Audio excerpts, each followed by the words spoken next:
আফ্রিকার জঙ্গলের কালো বেলাল উমাইয়ার গোলাম হইলেন। উমাইয়ার কাছ থেকে আবু বকর আজাদ করে মসজিদে নববীর মুয়াজ্জিন বানাইলেন। সেই কালো বেলাল আল্লাহর নবীর ইন্তেকালের পরে নবীর ভালোবাসায় নবীর বিরহ হবে মদিনা সারিয়া দামেস্কের শহরে অলিতে গলিতে ঘুরে পুরান কাপড়ে পুটলা বানাইয়া বেলাল মদিনা থেকে বের হয়ে যায়। আবু বকর গিয়ে বলে, বেলাল রে কোথায় যাও, কেন মদিনা ছাড়িয়া চলে যাও? কিসের অভাব রে বেলাল তোমার মাঝে বলো? অর্থ করির প্রয়োজন হলে বাইতুল মাল থেকে এনে দিব, কেন মদিনা ছেড়ে চলে যাও? বেলাল বলে, রে আবু বকর আমার ভিতরে যে জিনিসটার অভাব পূরণ করতে পারবো না। এ আবু বকর আমি বেলাল আজান দিলে মায়ার নবী ইমামতির জন্য আসতো, এখন যে নবী নাই, আমি বেলাল যদি আজান দেই নবী তো আর আসবে না। আমার নবী যে মদিনায় নাই আমি সেই মদিনায় থাকবো না, কারণ আমি হাঁটতে গেলে নবীজির পা মুবারকের চিত্র আমার চোখে বলে, আমি মসজিদে নববীতে গেলে নবীজির চিত্র আমার চোখে বলে। হযরত বেলাল হাবশী রাদিয়াল্লাহু আনহু সোনার মদিনা ছাড়িয়া দামেস্কের শহরে চলে গেলেন। সিরিয়ার অলিতে গলিতে ঘুরে ঘুরে বেলাল ঘুরে আর বলে, আমার নবী নাই, নবী নাই, নবী নাই। নবীর লাগে পাগল পারা হযরত বেলাল, আল্লাহর নবীর সাহাবী বেলাল একদিন কাপড়গুলো মাথার নিচে দিয়া ঘুমাচ্ছিলেন। হঠাৎ করে মায়ার নবী বেলাল রে স্বপ্নে যুগে ডাক দিয়া বলছে, বেলাল রে আমি নবী দুনিয়াতে বিদায় হয়ে গেলাম, সাথে সাথে আমার মদিনা ছেড়ে তুমি চলে আসলা। হে বেলাল ইমাম বিদায় হয়ে গেলে মুয়াজ্জিন রে মুসল্লিরা দেখলো মনের মধ্যে কিছু না হলে শান্তি পাবে। আমিও নাই তুমিও চলে গেলে কেমন অমানবিক নির্যাতন, কেমন জুলুম করলা বেলাল তুমি আমার মদিনার সাথে। আল্লাহর নবী স্বপ্ন যুগে বেলাল রে বলে, বেলাল রে যা আবার মদিনায় যাও, মদিনায় চলে যাও, তোমার দেখিয়া মদিনার মানুষ অন্তত পক্ষে ইমাম রে না পাইয়া মুয়াজ্জিন সাহেব রে পাইলো বলে কিছুটা হলেও সান্ত্বনা পাবে। আল্লাহর নবী স্বপ্ন যুগে যখন নাকি বেলাল রে মদিনাতে যাওয়ার জন্য বললেন, আল্লাহর নবীর সাহাবী বেলাল সেই সিরিয়া থেকে আবার উনি মদিনার উদ্দেশ্যে রওনা হয়েছে। আস্তে আস্তে হযরত বেলাল গভীর রাত্রে মদিনায় ঢুকছে। মদিনাতে ঢুকার পরে হযরত বেলাল মসজিদে নববী তখন কাঠের বেড়া ছিল, আগে এমন পাকা বিল্ডিং ছিল না। এই কাঠের বেড়ার মধ্যে হেলান দিয়া মসজিদে নববীর দিকে চেহারাটা ঘুরায়া আল্লাহর নবীর দিকে তাকায়া বেলাল মাথা টুকরে টুকরে চোখের পানি ছেড়ে কান্দে। বেলালের কান্না শুনিয়া মদিনার সাহাবীরা চলে আসছে, যিনি নতুন মুয়াজ্জিন তিনিও চলে আসছে মদিনায়। ওরে বেলাল কোথায় থেকে আসলে, তুমি কোথায় গিয়েছিলে রে? নবীও নাই, তুমিও চলে গেলাম, তোমার বহুদিন হয়ে দেখি না। হযরত বেলালকে তাকায়া দেখে চোখের পানি ছেড়ে ছেড়ে মদিনার দিকে তাকায়া কানে কান্না করে এবার মদিনার মুয়াজ্জিন ডাক দিয়ে কয়, বেলাল আয় একটু আজান দাও, তোমার কোন কণ্ঠের আজান শুনতে বড় মন চায়। হযরত বেলাল বলে, মদিনার মুয়াজ্জিন গো, সাবধান, আজানের কথা বলিও না। আমি আগে আজান দিলে নবী আসতো রে, এখন আজান দিলে নবী আর আসবে না। আমি আজান দিতে পারবো না, আমি আজান দিব না। আমার নবীর কথা রাখতে যায় আমি সিরিয়া থেকে মদিনায় আসলাম। আল্লাহর নবীর সাহাবী হযরত বেলাল রে মদিনার সাহাবীরা এত রিকোয়েস্ট করলেন আজান দেওয়ার জন্য। বেলাল আজান দেয় না, বেলাল আজান দেয় না। এবার হযরত আলী রাদিয়াল্লাহু আনহু, হাসান আর হুসাইন দুইজন কলিজার টুকরা সন্তান নিয়ে আসছে মদিনায়। হযরত হাসান হুসাইন দুইজন আসিয়া বেলালের কাছে গেলেন। হযরত বেলাল হাবশী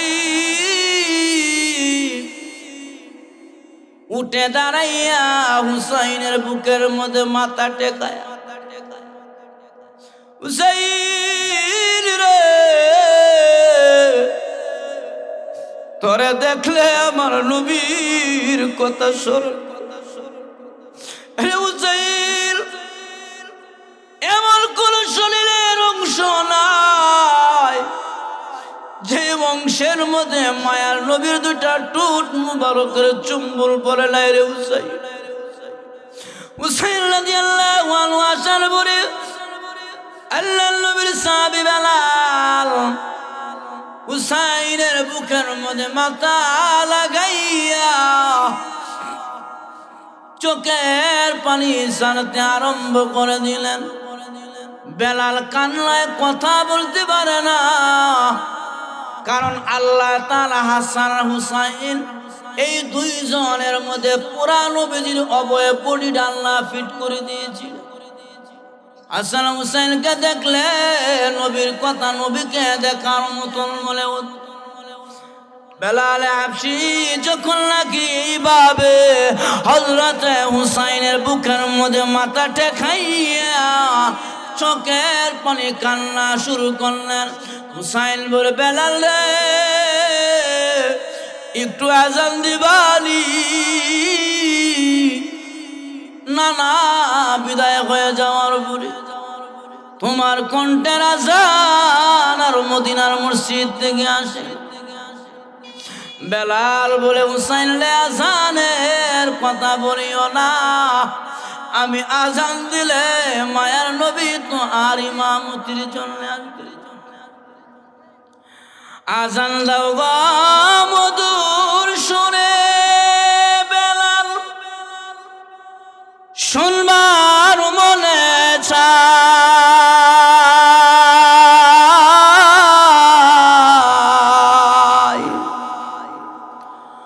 উঠো বেলাল মিনারাতে, সময় বয়ে যায়। আজান দাও গো মধুর সুরে বেলাল, শুনবার মনে চায়। বেলাল বলে, আজান দিলি কলিজা মোর আগুন জ্বলে, আমার আজান কে শুনিবে নবী তো আর নাই।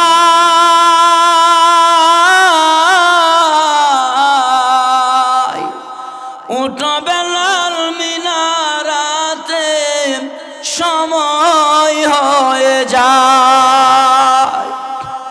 আল্লাহর নবীর সাহাবী হযরত হুসাইন বলে, বেলাল রে, আর দেরি করা যায় না, যাও মসজিদে নববী থেকে যেখানে দাঁড়ায় আগে আজান দিতার সময় হয়ে গেছে, আজানটা দাও, তোমার জবানের আজান শুনতে আমাদের বড় মন চায়। আল্লাহর নবীর সাহাবী হযরত বেলাল বলে, পারলাম না রে হাসান আর হুসাইন, তোমরা দুই ভাইয়ের আবেদনকে আমি ফেলে দিতে। আল্লাহর নবীর সাহাবী হুসাইনের কথায় হযরত বেলাল আজান দেওয়ার জন্য মসজিদে নববী যেই জায়গায় দাঁড়ায় আজান দিত, বেলাল ওই জায়গার মধ্যে উঠলেন। উঠিয়া আল্লাহু আকবার বলে যখন নাকি বেলাল আজানের ধ্বনি শুরু করে দিলেন, বেলালের কণ্ঠের আজানের ধ্বনি পুরা মদিনায় ছড়িয়ে বলল। মদিনার ছেলেরা মেয়েরা, মদিনার নারী পুরুষ ঘর থেকে বের হইয়া পঙ্গু পাড়ের মতন দৌড়াইতে আরম্ভ করেছে। আসো, বেলাল আজান দিছে গো, মায়ার নবী মনে হয় ইমামতি করার জন্য আসবে। কত ধারণা ছিল নবীর প্রতি।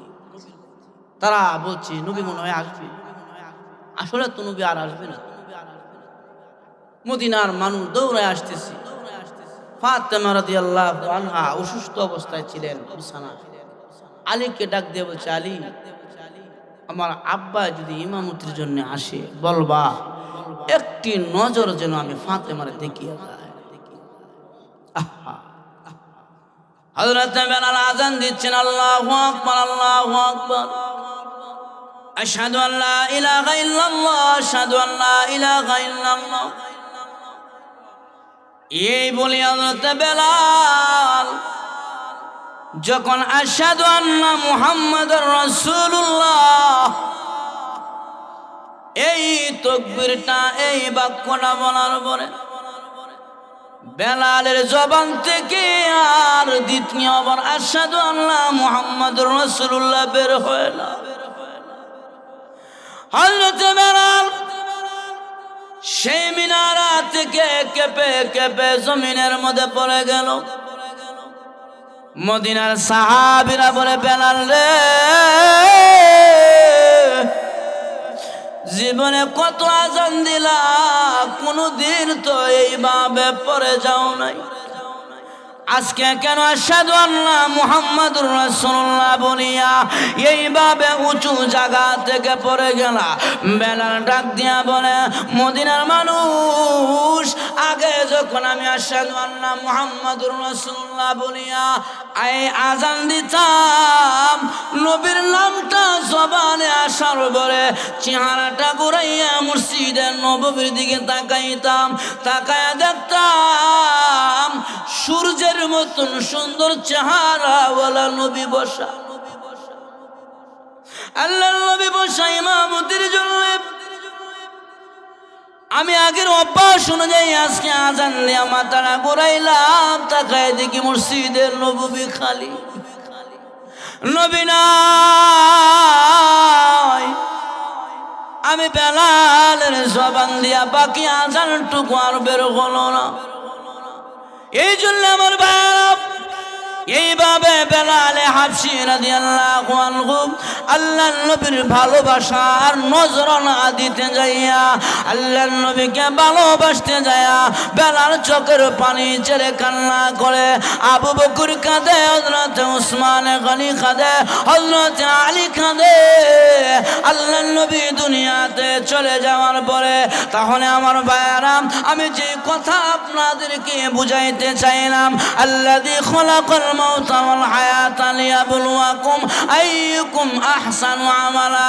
আরে বান্দা, তুমি যে কেউ হও না কেন, আল্লাহ মরণ বানাইছে, একদিন আমাদের সকলের মরতে হবে। জুড়ে বলেন ঠিক কিনা? মরণ থেকে কেউ রেহাই পাবে না। নবী যেহেতু বাঁচতে পারে নাই, আপনি আমিও মরণ থেকে রেহাই পাবো না। এই জন্য আল্লাহর নবী বলেন, উম্মতেরা রে, দুনিয়াতে যতদিন চলবা মৃত্যুর কথা স্মরণ রাখিয়া চলিও। কারণ মৃত্যুর কথা যে ব্যক্তি দিনে অন্তত পক্ষে 20 বার স্মরণ করবে, আমি মরে যাব, আমি মরে যাব, এই কথা যদি আমার দিলে থাকে, তাহলে আমার ভিতরে কোনোদিন অহংকারী ভাব আসবে না। আমি মরে যাব, এই কথা যদি আমার দিলে আসে, তাহলে কোনোদিন আমার ভিতরে সুদ খাইবার মন চাইতো না। দুরাগণ ঠিক কিনা? আমি মরে যাব, ঘুষ খাইবার মন চাইতো না। আমি মরে যাব, তাহলে সে কোনোদিন নামাজ কাজা করতে পারবো? এজন্য আল্লাযী খলাকাল মাউতা, বান্দারে তোর মরণ আল্লাহ বানাইছে, জীবন আল্লাহ বানাইছে, তাহলে মরণ আমাদেরকে আল্লাহ বানাইছে, একদিন মরতে হবে। যেন মরার কথা স্মরণ করা, আমরা কিন্তু মরার কথা স্মরণ করি না। যাও যে কয়জন স্মরণ করেন এটা এমনিতেই করে, মনে করেন এক লোকে লাকড়ি কেটে পরিবার চালা, জঙ্গল থেকে লাকড়ি এনে পূজা বান্ধিয়া বাজারে বিক্রি করে পরিবার চালা।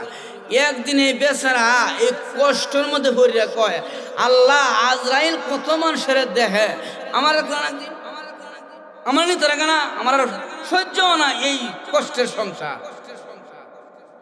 এখন লাকড়ি পূজাটা এত বড় পূজা নিয়ে উনি দাঁড়ায় আছে আর কষ্টের সুরে বুঝতেছে, আল্লাহ কত মানুষের আজরাইল নিয়ে যা, আমার নিতে না।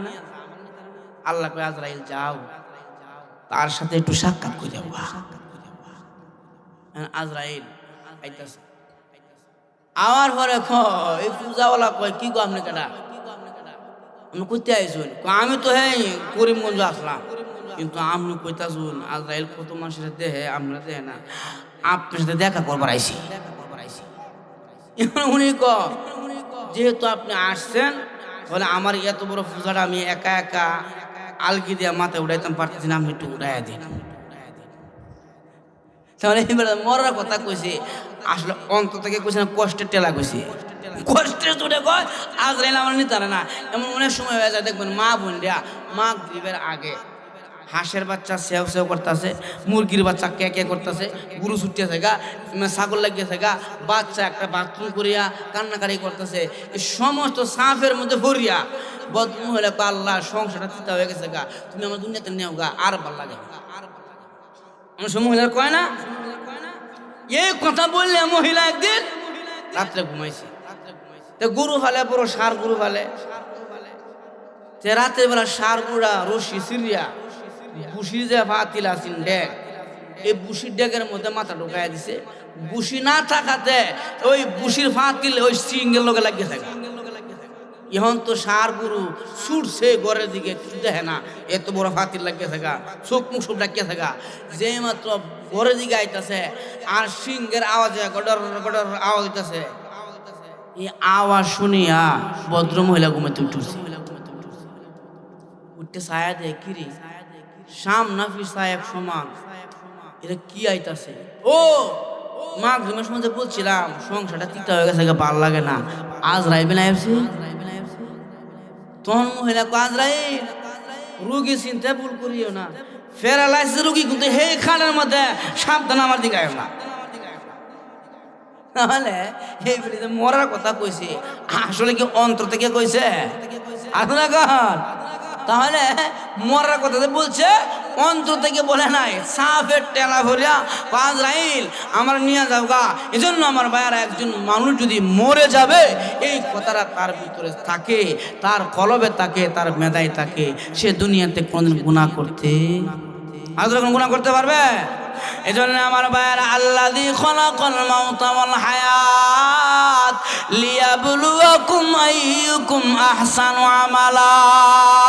আল্লাহ রাব্বুল আলামিন বলে, বান্দারা তোমার মরণ আমি আল্লাহ বানাইলাম, জীবন আমি আল্লাহ দিলাম, এই মরণ আর জীবন আল্লাহ আমাদেরকে দিয়া, আল্লাযী লিয়াবলুয়াকুম আইয়ুকুম আহসানু আমালা।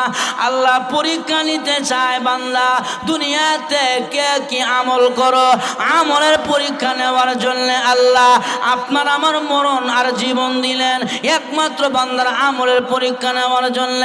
আহসানু আমালা, রে বান্দা উত্তম আমল নিয়ে কবরে যাইতে হবে। জোরে বলে ঠিক কিনা? আজকে আমার ভিতরে আপনার ভিতরে মরার ভয় নাই, কবরে চিন্তা নাই, আল্লাহ যে আপনার আমার মরণটা আগে বানাইলেন, মৃত্যুর কথা আমরা স্মরণ করি না। অথচ আল্লাহ নবীর সাহাবীরা উঠতে বসতে মরণের কথা স্মরণ করত। নবীজির বিবি উম্মাহাতুল মুমিনিন আম্মা জান খাদিজা রাদিয়াল্লাহু আনহা একদিন নবীজির কাছে চোখের পানি ছেড়ে কান্না করে নবীর দরবারে আসলেন। আল্লাহর নবী ডাক দেয়া কয়, খাদিজা রে, এইভাবে চোখ চোখের পানি ছেড়ে কেন কাঁদো? খাদিজা রাদিয়াল্লাহু আনহা বলে, ওগো নবীজি, দুইটি কারণে কাঁদি। এক নম্বরে আপনার জন্য, দুই নম্বরে আমার জন্য। আল্লাহর নবী কয়, খাদিজা আমার জন্য কেন কাঁদো? আমার আবার কি হয়েছে? খাদিজা রাদিয়াল্লাহু আনহা বলে, ওগো আল্লাহর নবী, আপনি যখন মক্কার জমিনে ঘুরে ঘুরে কালিমার দাওয়াত দেন, আমি খাদিজা আপনার পাশে দাঁড়ায় থাকি। মক্কার কাফির বেঈমানরা আপনার উপরে আক্রমণ করতে আসে। যখন আমাকে আপনার সাথে দেখে কেউ আক্রমণ করতে সাহস পায় না, কারণ খাদিজা ছিলেন মক্কার ধনাঢ্য শিল্পপতি ঘরের মহিলা। তার একটা দাপট ছিল মক্কায়। নবী গো, আমি দুনিয়াতে বিদায় হয়ে যাওয়ার পরে আপনি ঘুরে ঘুরে কালিমার দাওয়াত দিবেন। মক্কার বেঈমান কাফেররা আপনার উপরে আক্রমণ করলে কে আপনাকে ভালোবাসা আদরে সোহাগ দিবে? এই জন্য কাঁদি। ফাতেমা রাদিয়াল্লাহু আনহা ছোট বাচ্চা মানুষ আম্মা জান খাদিজার কাছে গিয়া বলে, আম্মা কান্না করেন না, আপনি দুনিয়াতে বিদায় হয়ে যাওয়ার পরে আমার আব্বা যদি কালিমার দাওয়াত দেয়, আমি ফাতেমা আমার আব্বার সাথে দাঁড়ায় থাকবো।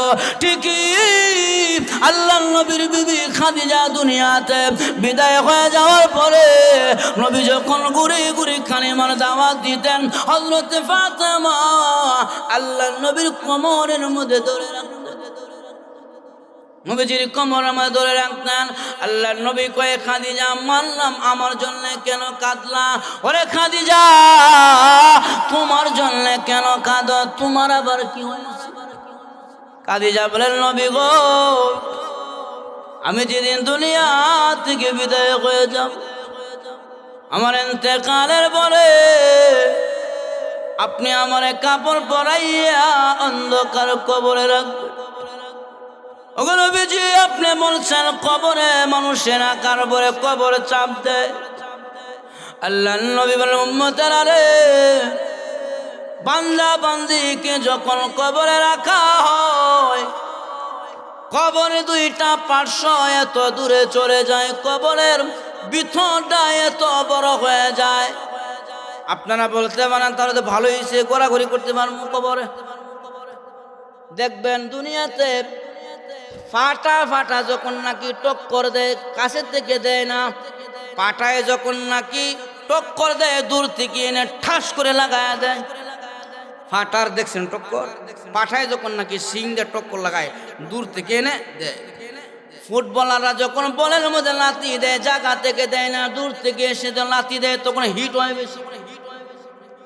আল্লাহর নবী বলেন, উম্মতেরা রে, বাংলা বাংলারে কবরে রাখার পরে কবরে দুইটা পার্শ্ব এত দূরে চলে যাবে, দূর থেকে আসিয়া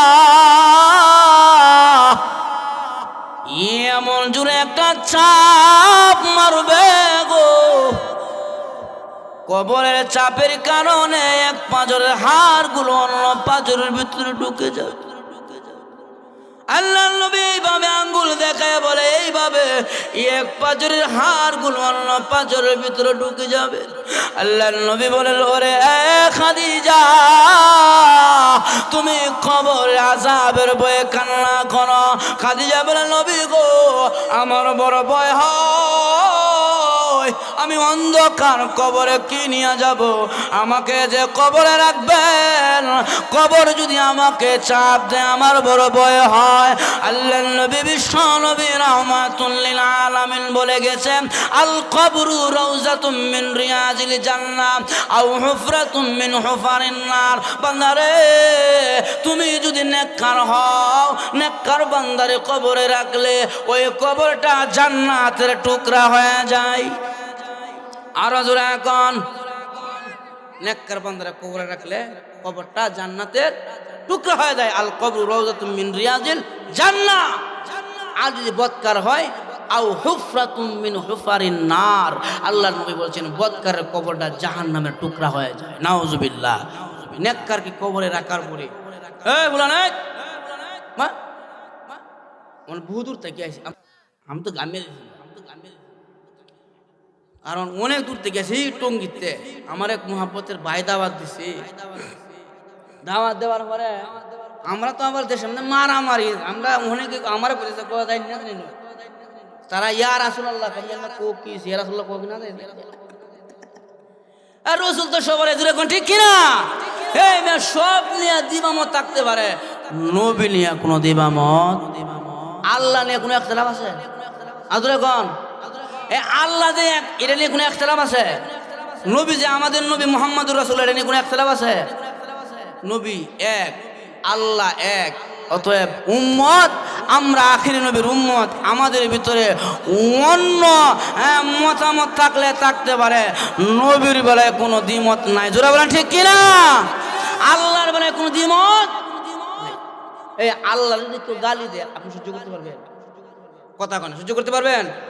আপনি যে দলের হোক না কেন, আল্লাহর কেউ গালি দেয় সহ্য করা সম্ভব না, নবীর কেউ গালি দিলে সহ্য করা সম্ভব না। আমি সব ছাড়তে পারি, সব দিতে পারি, কিন্তু আল্লাহর বেলায় কাউকে আমি ছাড় দিতে পারি না, নবীর বেলায় কাউকে আমি ছাড় দিতে পারি না। এই জন্য আমার ভাইয়া, নবীর সুপারিশরা তো জান্নাতে গাইছে, এখন ঠিক কিনা? আল্লাহর নবীর সুপারিশরা জান্নাতে ঢোকা সম্ভব না, নবী লাগবো। কোনো মানুষ যদি সারাদিন আল্লাহ আল্লাহ করে, নামাজ রোজা করে, নবীর নাম মুখে না নেয়, তার আমল নামায় আরশে যায় না, আসমান ও জমিনের মধ্যস্থলে ঝুলন্ত থাকে। যখন আমার নবীর নাম সাল্লাল্লাহু আলাইহি ওয়াসাল্লাম আমার নবীর উপর দুরূদ পড়বে, তখন তার আমলটা আল্লাহ কবুল করে। সুবহানাল্লাহ। তো আমার ভাইয়েরা, আমি যে কথা বলতেছিলাম, যদি বাংলার আমল নামা ভালো হয়, ওরে বাংলা নেককার হওয়ার পরে কবরটা জান্নাতের টুকরা হয়ে যায়। আল্লাহ নবী বলেন, নেককার বান্দারে কবরে রাখার পরে আমার আল্লাহ ডাক দিয়া বলে, ফেরেশতারা রে, এ ফেরেশতারা, আমার বান্দা দুনিয়াতে নামাজ পড়েছে, রোজা রেখেছে, এ ফেরেশতারা, আমার বান্দা দুনিয়াতে নেক আমল করেছে, কোরআনের তেলাওয়াত করেছে, নবীর উপরে দুরূদ শরীফ পড়েছে, ফেরেশতারা রে, ওয়াফতাহু বাবান লাহু ইলাল জান্নাহ, বান্দার কবর থেকে জান্নাতের দিকে দরজা খুলে দাও। ওয়ালবিসু মিনাল জান্নাহ, বান্দার গায়ের মধ্যে জান্নাতি পোশাক পরিধান করায়া দাও। হ্যাঁ, ফাফরাশু মিনাল জান্নাহ, বান্দার কবরে জান্নাতের বিছানা বিছায়া দাও। আর বলে দাও, নাম তুকা কানাউমাতুল আরশ, আরে বান্দা বান্দি নেক আমল করিয়া কবরে আসো, ঘুমায়া যাও। বাসুর ঘরে জামাই বউ যেমন ভাবে ঘুমায়া যায়, তাদের ঘুম ভাঙতে যেমন কেউ আসে না, এরে নেককার বান্দা বান্দি অন্ধকার কবরে ঘুমাও, 50,000 বছর ঘুমাইবা, তোমাদের জান্নাতি ঘুম কেউ ভাঙতে আসবে না। নেককার হয়ে গেলে জান্নাতি ঘুম ঘুমাবে বান্দা অন্ধকার কবরে। হযরতে খাদিজা বলে, নবী গো, আমার বড় ভয় লাগে, আমাকে যে কবরে রাখবেন, কবর নিয়ে আমার চাপ দেয়, আমার বড় ভয় হয়। আল্লাহ নবী গো, আমি দুনিয়াতে বিদায় হয়ে যাওয়ার পরে আপনার কাছে 2টা ওসিয়ত নামা রাখিয়া যায়। ওগো নবীজি, 1 নম্বরে আপনি আমাকে যখন কাপড়ের কাপড় দিবেন, 5টা কাপড়ের কাপড় দিয়ে আমার এই দেহটাকে প্যাকেট করবেন। নবী গো, আপনার ব্যবহারের একটু কাপড়ের টুকরা আমি খাদিজার কাপড়ের ভিতরে দিয়া দিয়ে, উম্মতরা নবী ছিলা না। ওগো নবীজি, আপনার ব্যবহারের একটি কাপড়ের টুকরা আমার কাপড়ের ভিতরে দিয়া দিয়ে, কারণ আমার বিশ্বাস আপনার ব্যবহারের কাপড় যদি আমার কাপড়ের ভিতরে থাকে গো, এই লাশকে কবরে কোনোদিন আযাব দিতে পারবে না। আমার নবীজি, 2 নম্বরে আপনি আমাকে জানাজার নামাজ পড়ায়া যখন কবরস্থ করবেন, সকলেও চলে গেল, আপনি এত তাড়াতাড়ি আমার কবর থেকে সরে যায়েন না। আপনি আমার কবরের পাশে দাঁড়ায় থাকবেন যতক্ষণ পর্যন্ত আমি মুনকার নাকিরের 3টি সওয়ালের জবাব না দিব, ততক্ষণ আপনি আমার কবরের পাশে দাঁড়ায় থাকবেন। আল্লাহর নবী বললেন, খাদিজা রে যাও, তোমার ওসিয়তনামা পূর্ণ করা হবে। হযরতে খাদিজার ইন্তেকালের পরে উনাকে কাফনের কাপড় দিলেন। নবীজির ব্যবহারের একটা কাপড়ের টুকরা ওই কাপড়ের ভিতরে ঢুকায়া দিলেন। হযরতে খাদিজা রাদিয়াল্লাহু আনহা উনার ইন্তেকালের পরে উনার জানাজার নামাজ পড়ায়া যখন নাকি সাহাবীরা খাদিজাকে কবরস্থ করলেন, খাদিজাকে কবরে রাখিয়া সব সাহাবীরা আস্তে আস্তে বাড়ির দিকে রওনা হয়েছে। আল্লাহর নবী বিশ্ব নবী উনি যায় না, উনি খাদিজার কবরের পাশে দাঁড়ায়া চোখের পানি শব্দ ছাড়া আওয়াজ ছাড়া চোখের পানি বায়া বায়া পড়ে। কারণ বহুদিনের বসবাস খাদিজার সাথে। খাদিজা এমন একজন মহিলা, নবীজির দুঃখের দিনের সাথে আম্মা জান খাদিজা, যেই সময় নবীর সাথে ছিল না, নবীজির দরার মতন ঢাল ছিল না, ওই সময় খাদিজা নবীজির সাথে সাথে হইলেন। দুঃখের দিনের সাথে আম্মা জান খাদিজা। আল্লাহর নবী বিশ্ব নবী বিবি হারাইয়া চোখের পানি ছেড়ে ছেড়ে আওয়াজ ছেড়ে খাদিজার কবরের পাশে দাঁড়ায় কাঁদে। সাহাবীরা চলে যায়, সূর্য ডুবে যায় যায় ভাব, সন্ধ্যা গনে আসতেছে। সাহাবীরা বলে, নবী গো আর দাঁড়ায় থাকলে কোনো লাভ হবে না, চলেন না বাসায় চলে যায়, আর দাঁড়ায় থাকলে কি লাভ হবে?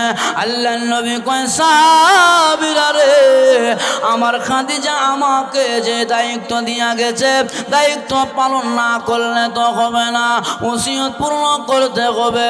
যতক্ষণ পর্যন্ত মুনকার নাকিরের 3টা সওয়ালের জবাব না দিবে, ততক্ষণ পর্যন্ত আমি নবী যাইতে পারি না। আমি দাঁড়ায় থাকব, আমার বিবি খাদিজা 3টা প্রশ্নের জবাব দেওয়ার পরে এরপরে আমি ওখান থেকে যাব। আমার আল্লাহ ডাক দিয়া কয়, জিবরাইল আর সূর্য যখন ডুবে যায়, সন্ধ্যা হয়ে যায়, আমার বন্ধু বিবির মায়ায় কবরের পাশে দাঁড়ায় আছে রে জিবরাইল, যা বন্ধু অপেক্ষায় আছে, বিবির কবরে প্রশ্ন করা হবে, যা আমার বন্ধুর কানে কানে সংবাদ জানায়া দে, খাদিজার কবরে আর কোনোদিন মুনকার নাকির আসবে না। মহান আল্লাহ খাদিজার পক্ষ থেকে মুনকার নাকিরের প্রশ্নের জবাব দিয়া দিছে। যে খাদিজা কে আল্লাহ সালাম দিল, যে খাদিজা কে আল্লাহ জান্নাতের টিকিট দিল, সেই খাদিজা অন্ধকার কবরে যাইতে ভয় পায়। আপনি আমি কি নিয়ে যাব রে বাবা, কি নিয়ে যাব? জন্য অবুঝ মন আমার সময় থাকতে হওরে হুঁশিয়ার, সময় হারায়া কামায় হারায়া লাভ হবে না। আমি আপনাদেরকে 3টি সবক দিয়ে যাব। আল্লাহ তাআলা বলছে, আল্লাযী খালাকাল মাউতা ওয়াল হায়াত লিয়াবলুয়াকুম আইয়ুকুম আহসানু আমালা। ও মানুষ, তোমার মরণ আর জীবন যে আমি আল্লাহ বানাইলাম, কেন বানাইলাম? লিয়াবলুয়াকুম আইয়ুকুম আহসানু আমালা, আমি আল্লাহ পরীক্ষা নেব তোমরা কে উত্তম আমল করো। আমলের পরীক্ষা নেওয়ার জন্য আল্লাহ আমাদের মরণ এবং জীবন বানাইলেন। কের পরীক্ষা নেওয়ার জন্য? আমলের পরীক্ষা। কিসের পরীক্ষা? সাহাবীরা নবীকে বললেন, নবী গো আমলের মধ্যে উত্তম আমল কোনটি আমাদেরকে জানায়া দেন। আইয়ুল আমালি আহাব্বু ইলাল্লাহ, আল্লাহর কাছে কোন আমলটি প্রিয়, প্রিয় আমলটি আমাদেরকে জানায়া দেন। নবী বললেন, 1 নম্বরে ক্বালা as-সালাতু লিওয়াক্তিহা। আরে উম্মত, আমলের মধ্যে সর্ব উত্তম আমল হলো 5 ওয়াক্তের নামাজ। 1 নম্বরে কি? আর জোরে কোন? নামাজ। আজকে দেখবেন নামাজের সময় যত তাল বাহানা শুরু আমাদের সময়, বেড়া কৃষিকাজও ঠিক আছে, ব্যবসাও ঠিক আছে, মাছ ধরাও ঠিক আছে, ধান কাটাও ঠিক আছে, গাড়ি চালাইবার সময় নির্ধারণ করা, কিন্তু নামাজের বেলায় যত তাল বাহানা, যেরকম ঠিক কিনা? যুবক মসজিদ হুজুর আমার শরীর বালা না, কয় কি কয় না? যুবক মসজিদে আসো, যুবক বলে হুজুর আমার কাপড় ভালো না। আমি বললাম কাপড় না ভালো হওয়ার পেছনে কারণ কি?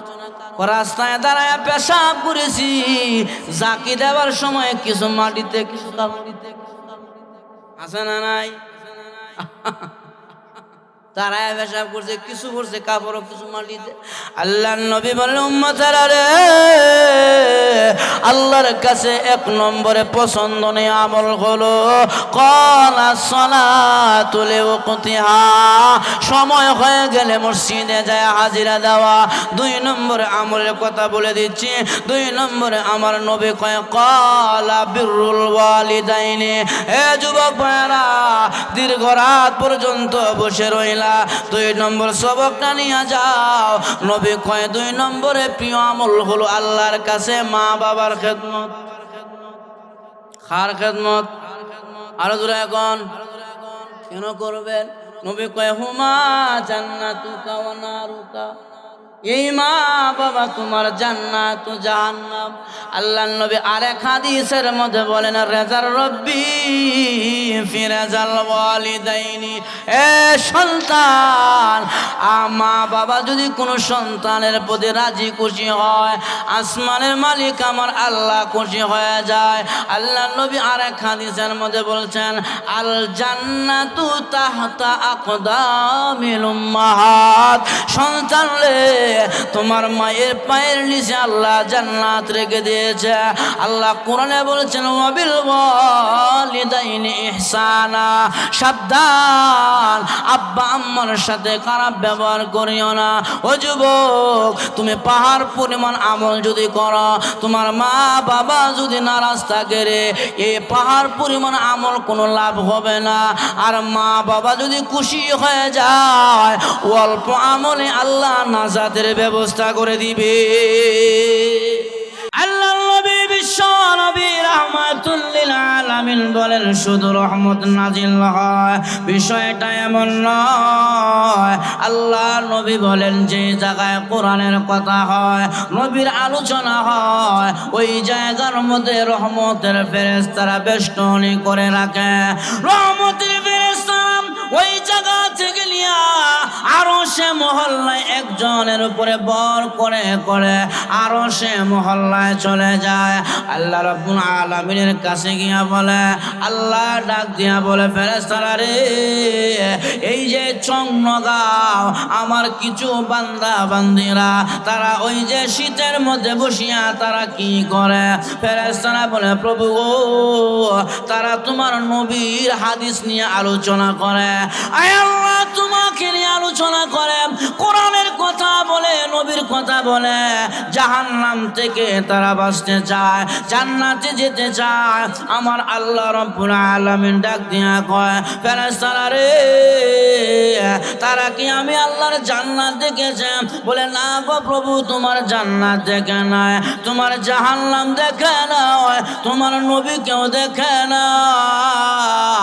এরপরেও তারা নবীর শাফায়াতের জন্য, তুমি মালিকের সন্তুষ্টির জন্য, তোমার জান্নাত পাওয়ার জন্য বাড়ি ঘর সারিয়া গুম্বাদ দিয়া কনকন শীতের মধ্যে বসিয়া তারা কোরআন হাদিসের বয়ান শুনছে। আমার আল্লাহ ডাক দিয়ে কয় ফেরেশতারা রে, তোমরা না বলেছিলা দুনিয়াতে মানুষ বানাবার দরকার নাই, ওরা দুনিয়াতে মারামারি করবে, কাটাকাটি করবে। তোমরাই বলেছিলা বলে আদম বানানোর প্রয়োজন নাই। আজকে আমার বাংলারা দুনিয়ার সব কাজ বাদ দিয়া আমি আল্লাহকে পাওয়ার জন্য এই মাহফিলের মধ্যে বসে গেল।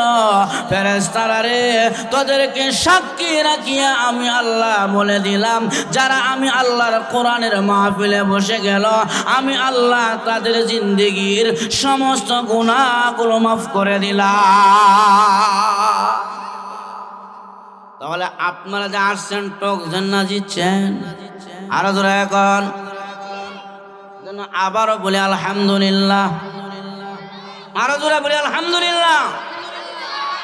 বান্দারে শুকরিয়া যত বেশি বেশি আদায় করবা, আল্লাহ নিয়ামত তত বাড়ায়া দিবে। আর শুকরিয়া কমায়া দিবা, নিয়ামতের বরকত আল্লাহ উঠায়া দিবে। আল্লাহ কোরআনে বলছেন, لئن شكرتم لأزيدنكم ولئن كفرتم إن عذابي لشديد।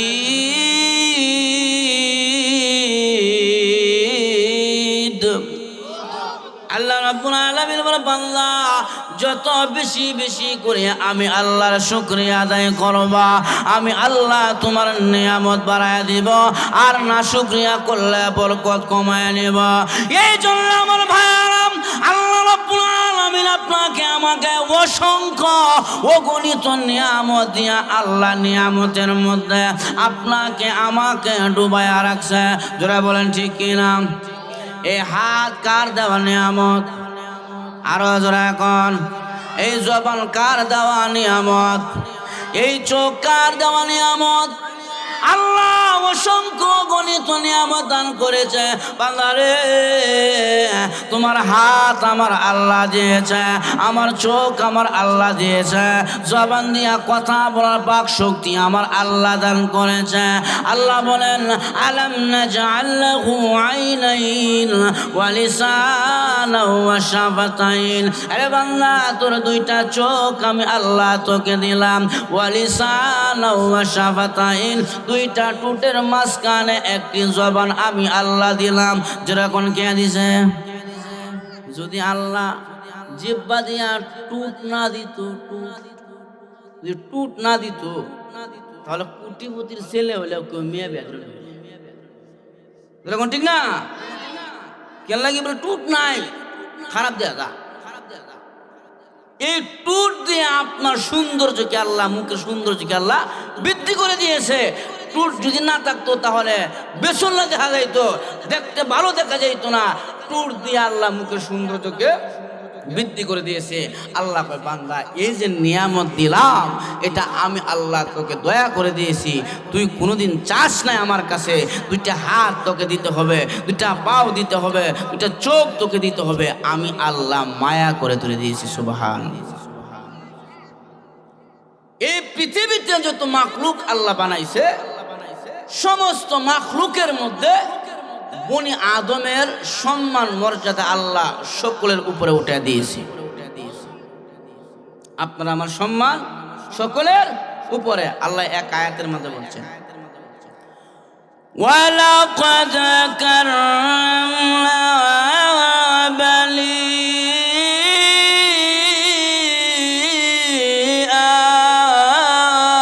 আদম। আল্লাহ বলেন, আমি আল্লাহ বনি আদমের আওলাদকে সম্মান দিছি, শ্রেষ্ঠত্ব দিছি। আল্লাহ কয়, এখানে শেষ নয়। ও মানুষ, তুমি যখন ওই ময়না পাখি দেখিয়া বলো, ময়না পাখি রে তুমি কত সুন্দর, ও দুয়াল পাখি তুমি কত সুন্দর। হরিণ দেখিয়া আমরা বলি, হরিণ রে তুমি কত সুন্দর। হরিণ ডাক দিয়া কয়, মানুষ আমি যে সুন্দর এটার ডকুমেন্ট আল্লাহর কোরআনে নাই, আর তুমি যে সুন্দর এটার দলিল আল্লাহর কোরআনে আছে। সুবহানাল্লাহ। মানুষ যে সুন্দর এটার দলিল কোথায় আছে? আল্লাহর কোরআনে আছে। আল্লাহ বলছেন, লাকাদ খালাকনাল ইনসানা ফি আহসানি তাকওয়ীম।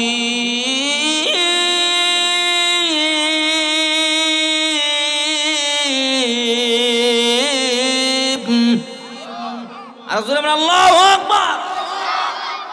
আওয়াজ বাড়ো না, সামনে নির্বাচন, আওয়াজ বাড়ো না। আল্লাহ বলে বান্দা আহসানুল লিকুল্লি শাই, প্রত্যেকটি বস্তু থেকে আমি আল্লাহ তোমার সুন্দর করে সৃষ্টি করেছি। এজন্য মানুষ যত সাজে সৌন্দর্য বৃদ্ধি পায়। ফাঁকড়ি লাগাইলে সুন্দর দেখা যায়, কুড়ি লাগাইলে আরো সুন্দর দেখা যায়, ঘড়ি লাগাইলে আরো সুন্দর, চশমা লাগাইলে আরো সুন্দর। তুই এখন ঠিক কিনা? বিলাইরা যদি বেলাস মহিষের মাথায় যদি ফাঁকড়ি বাঁধিলাম, কুত্তারা চশমা লাগাই দিলে আর খারাপ দেখা যাইব। কিন্তু মানুষ তুমি যত সাজবা তোমার তত সৌন্দর্য আল্লাহ বাড়ায়। এই যে নিয়ামত আল্লাহ দিছে অন্য কোনো প্রাণীকে দেয় নাই, একমাত্র আপনাকে আমাকে দান করেছে। যেন অসংখ্য অগণিত নিয়ামত দিছে, যার হিসাব করার মতন আমাদের ব্রেন মেধা নেই। আল্লাহ বলছেন ফাবি আই আলাই রব্বিকুমা তুকাযিবান, বান্দারে আমি যে নিয়ামত দিছি আমার কোন নিয়ামত সম্পর্কে তোমরা অস্বীকার করবে? এই জন্য আমার ভাই, আমার কথা কি আপনারা বুঝতেছেন না? অসুবিধা? আপনাদের শহরের মানুষ চর দুইটা চর না, আমি হে টঙ্গিতে আইছি, না বুঝলে তো সমস্যা। তুই হা কোন আমার লগে, তাহলে বুঝতে না বুঝতেছে। এই জন্য আমার ভাই, আমি যে আয়াতে কারিমা আপনাদের সামনে তেলাওয়াত করেছি, আল্লাহ রাব্বুল আলামিন আমার তেলাওয়াতকৃত আয়াতের মধ্যে বলেন আল্লাযী খালাকাল মাউতা ওয়াল হায়াতা লিয়াবলুয়াকুম আইয়ুকুম আহসানু আমালা। বান্দারে আমি আল্লাহ তোমার মরণ বানাইলাম, জীবন দিলাম। আমাদের মরণ জীবন কার হাতে? আরো জোরে এখন, মরণ জীবন কার হাতে? আল্লাহ কুরআনের মধ্যে ঘোষণা করেছেন কুল ইন্না সলাতি ওয়া নুসুকি ওয়া মাহইয়ায়া ওয়া মামাতি লিল্লাহি রাব্বিল আলামিন।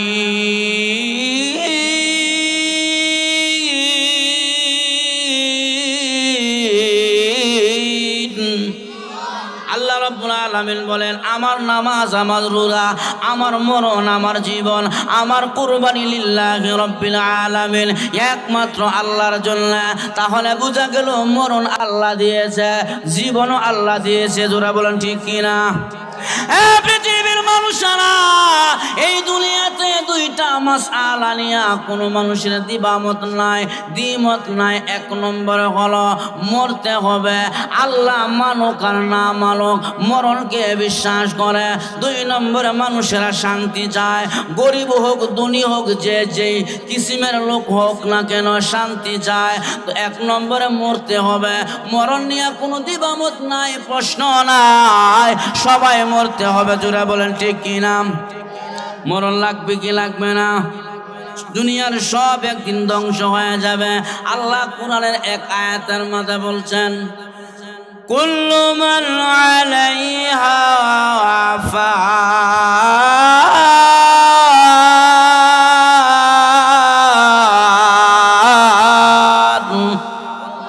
দুনিয়া যা আছে সব একদিন ধ্বংস হয়ে যাবে।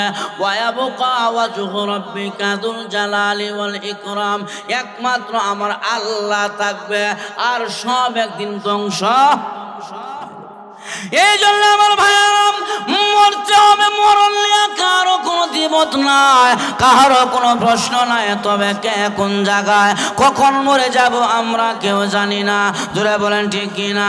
আল্লাহ রাব্বুল আলামিন জানায় দিয়েছে উম্মতেরা রে ওয়ালি কুল্লি উম্মাতিন আজাল ইযা জা আজালুহুম। আরে বান্দা মৃত্যুর পরওয়ানা যখন চলে আসবে লা ইস্তাখিরু সাআতাও ওয়া লা ইস্তাকদিমুন, এক মুহূর্ত সামনেও নিবে না, এক মুহূর্ত আগেও নিবে না। নির্ধারিত টাইমে আপনার জান কবজ করে নিবে ওই মালাকুল মউত আজরাইল ফেরেশতা। আপনি যত বড় ধনী হন না কেন আপনার জন্য মৃত্যু 101 মিনিট সময় দিবে না, 1 সেকেন্ডও সময় দিবে না। এই পৃথিবীতে যত নবী ওলি গাউস কুতুব আবদার যায় আসুক না কেন সকলেরই মরণ আছে। জোরে বলেন ঠিক কিনা? মরণ থেকে কেউ বাঁচতে পারবে না। যদি বাঁচতে পারতো আমার নবী বিশ্ব নবী রাহমাতুল লিল আলামিন দুনিয়াতে বেঁচে থাকতো। যারা বলেন ঠিক কিনা? এই পৃথিবীতে মহান আল্লাহ যত মানব সৃষ্টি করেছে, আমার নবীর মতন সর্বশ্রেষ্ঠ এমন মানব আল্লাহ এই পৃথিবীতে বানায় নাই। আমার নবীকে আল্লাহ এত ভালোবাসে, আল্লাহর নবী বিশ্ব নবী রাহমাতুল লিল আলামিনকে আমার আল্লাহ এত ভালোবাসে। নবীকে আল্লাহ বলে, নবী গো আপনাকে দুনিয়াতে পাঠাইলাম, কায়াটা দুনিয়া গেছে, আপনার ছায়াটা আমি আল্লাহর আরশের কাছে আসে। ও নবীজি আপনার শরীরের কায়াটা, এই কায়াটা দুনিয়াতে আমি আল্লাহ পাঠাইলাম, আর এই শরীরের ছায়াটা আমি আল্লাহ আরশে মজুদ করে রাখলাম। কারণ এক মুহূর্ত আপনাকে না দেখলে আমি আল্লাহর ভালো লাগে না, এই জন্য 24 ঘন্টা আপনার কায়ার ছায়াটা দেখিয়া আমি আল্লাহর কুদরতি কলিজা ঠান্ডা করি। এমন মায়ার নবী বিশ্ব নবী রাহমাতুল লিল আলামিন, আমার মায়ার নবীরে আল্লাহ এত ভালোবাসতো, দয়ার নবীরে আমার আল্লাহ এত ভালোবাসতো। হেই নবীও তো দুনিয়া থেকে বিদায় হয়েছে। দেখুন ঠিক কিনা? আল্লাহ নবী বিশ্ব নবী রাহমাতুল লিল আলামিন, উনাকে এক বুড়া মহিলা দাওয়াত দিয়েছিলেন, আল্লাহর নবীকে দাওয়াত দিয়েছিলেন। নবীজি ওই বুড়া মহিলার দাওয়াতে গেলেন আল্লাহর নবীকে মারার জন্য। ওই ভদ্র মহিলা তরকারির মধ্যে বিষ মিশ্রিত করিয়া, গোশতের ভিতরে বিষ মিশ্রিত করিয়া আল্লাহর নবীর সামনে খাবার দিলেন। নবীজি খাবার খেতে বসে গোশতের টুকরার মধ্যে আল্লাহর নবী কামড় দেয়, গোশতের টুকরাটা রাবারের মতন লম্বা হয়ে যায়, সামনে ভিতরে যায় না, সিরা যায় না, সিরতে পারে না। হঠাৎ করে মহান আল্লাহ গোশতের টুকরার জবান খুলে দিয়েছে। গোশতের টুকরাটা ডাক দিয়া কয়, বন্ধু মুহাম্মদ আপনি আমাকে ভিতরে নিয়েন না, এই বুড়া মহিলা আমি গোশতের মধ্যে বিষ মিশাইয়া দিয়েছে আপনাকে মারার জন্য। নাউজুবিল্লাহ। এই যে আল্লাহর নবী বিশ্ব নবী এই বিষ মিশ্রিত ওই গোশতের টুকরাটা যখন নাকি মুখে নিয়ে চিবাইলেন, বিষের যে একটা প্রতিক্রিয়া এটা নবীর ভিতরে চলে গেল। আল্লাহর নবী মাঝে মাঝে আম্মা জান আয়েশাকে বলে, আয়েশা রে আমার মনে হয় ওই যে বুড়া মহিলা বিষ মিশাইয়া আমাকে গোশত দিয়েছিল খাওয়ার জন্য, ওই বিষের একটা প্রতিক্রিয়া আমার ভিতরে চলে আসছে।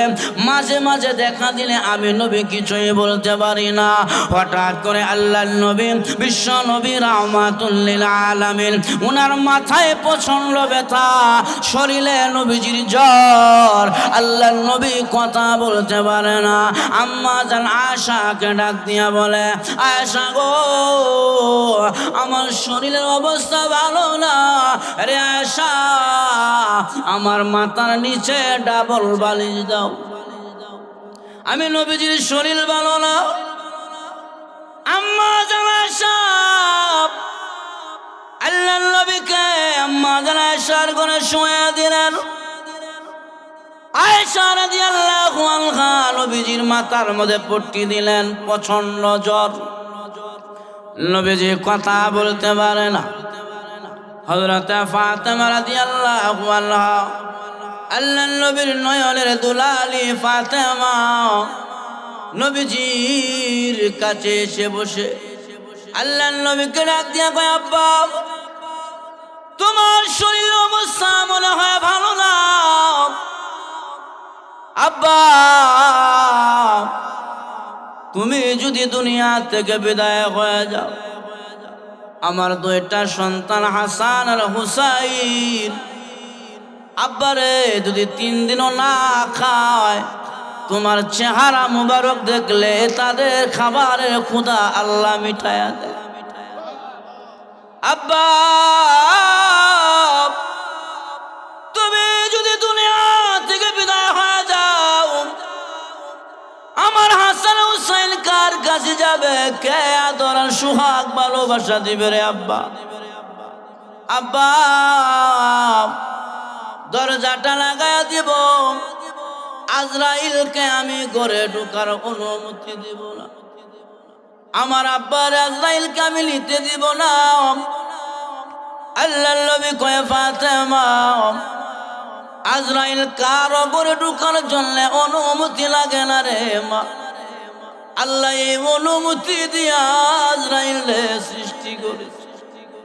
ফাতেমা রাদিয়াল্লাহু আনহা বলে, না রে আব্বা, আমি তোমাকে দুনিয়া থেকে নিতে দিব না।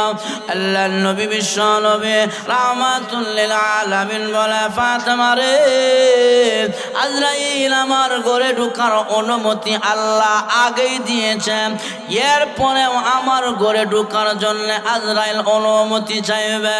আল্লাহর নবীর মাথায় যখন নাকি প্রচন্ড ব্যথা, হঠাৎ করে নবীজির ঘরের দরজার মধ্যে করাঘাত করে আর বলে, অনুমতি আসেনি গো, একটু অনুমতি দিবেন নি?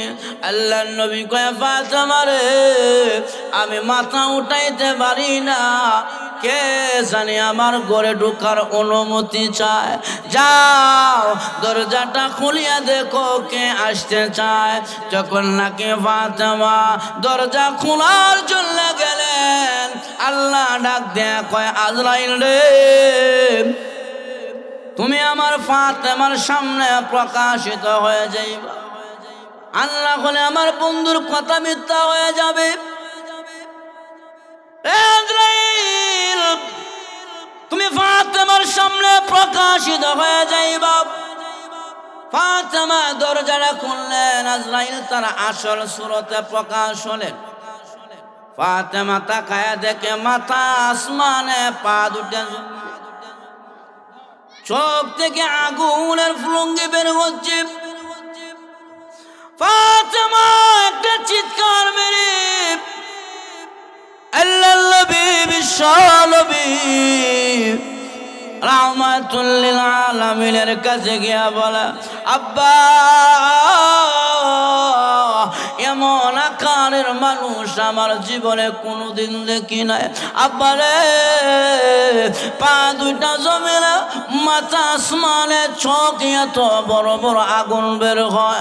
মক্কা মদিনা কোন মানুষের সুরতের সাথে তাদের মিল নাই। আল্লাহর নবী তো বুঝে ফেললেন। নবী ডাক দেয়, কয়, ফাতেমা, উনি মক্কা মদিনার কেউ না, উনি হলেন হাযা মালাকুল মাউত। আরে ফাতেমা, উনি হলেন হাযা মালাকুল মাউত, হাযা হাসিমুল লাযাতি আনিল মাউত। উনি হলেন সমস্ত মানুষের জান করতলকার ফেরেশতা। আমার ঘরে ঢোকার জন্য অনুমতি চাই।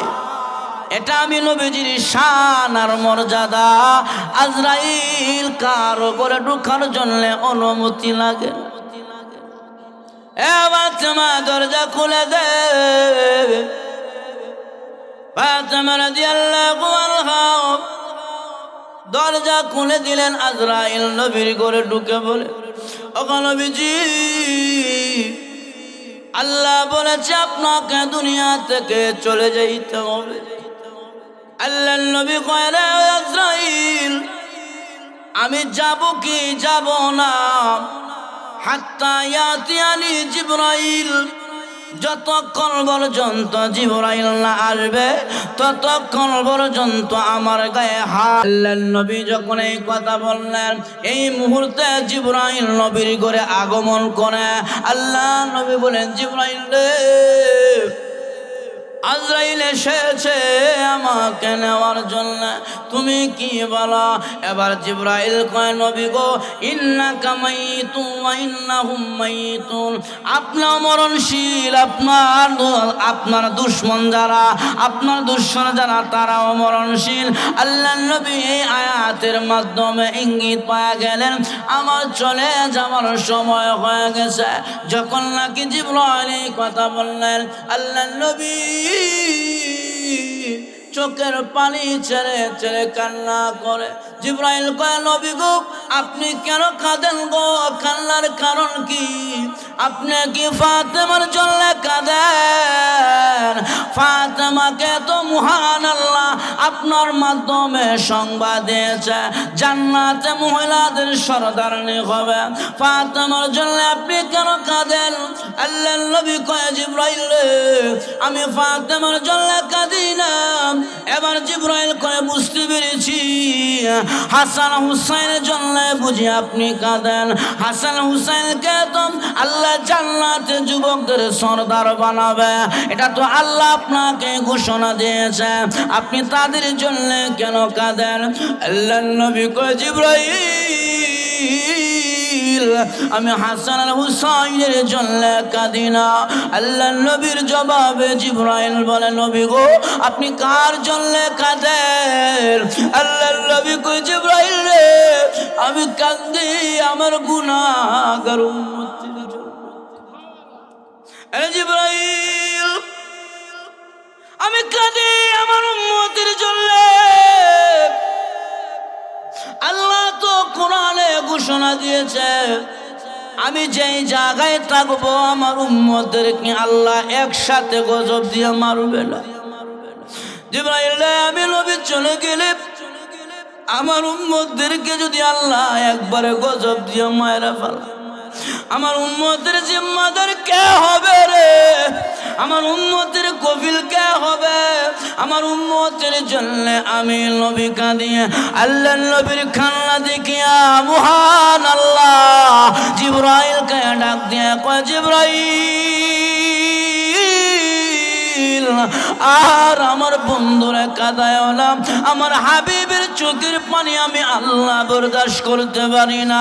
জিবরাইল আমার বন্ধুর কানে কানে সংবাদ জানায়া দাও আমার বন্ধু দুনিয়া থেকে বিদায় হয়ে যাওয়ার পরে আনা কাফিলুম মিনকুম বাকি জিন্দেগির জন্য আমি আল্লাহ আমার বন্ধুর উম্মতের জিম্মাদার হয়ে গেলাম।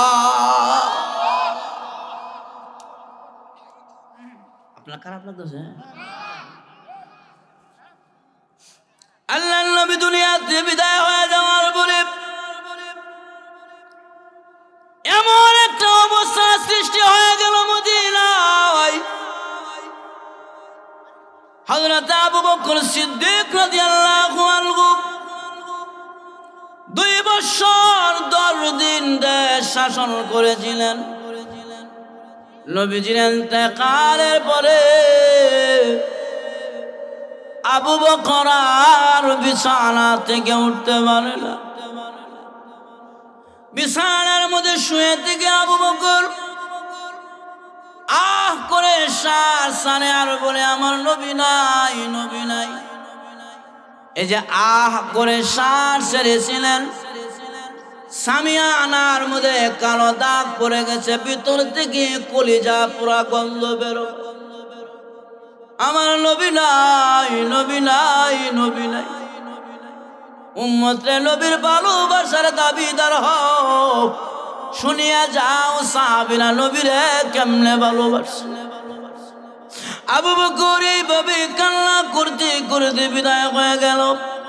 এক সাহাবী গিয়া নবীরে প্রশ্ন করছেন নবী গো মার বাবা এই দেখেন আমাদের সমাজ আজকে এত পরিমাণ নিচে গেছে, ববে যদি কানে কানে ইসমে আজম কয়টা ফু দেয়, পরের দিন সকালবেলা সন্তান বউ লইয়া জুদা হয় কি হয় না? আলাদা হয়ে যায়। বউ যদি কয়ে তোমার বাপের তো আরো 2 মেয়ে আছে, 2 ছেলে আছে, এই সব নয় যদি সংসার চালাও আয় উন্নতি কবে করবা?